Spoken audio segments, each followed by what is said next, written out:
Diagnostic passage: when a student from another country comes to study in the United States, he has to find the answer to many questions, and he has many problems to think about.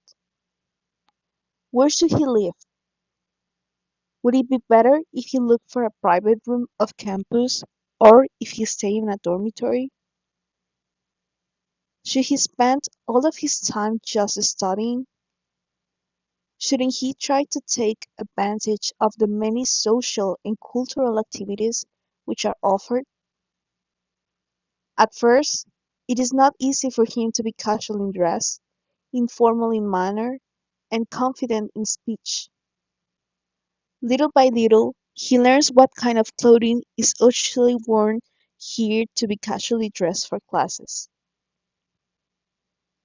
He also learns to choose the language and costumes which are appropriate for informal situations.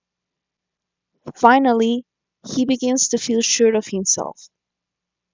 But let me tell you, my friend, this long-awaited feeling doesn't develop suddenly, does it?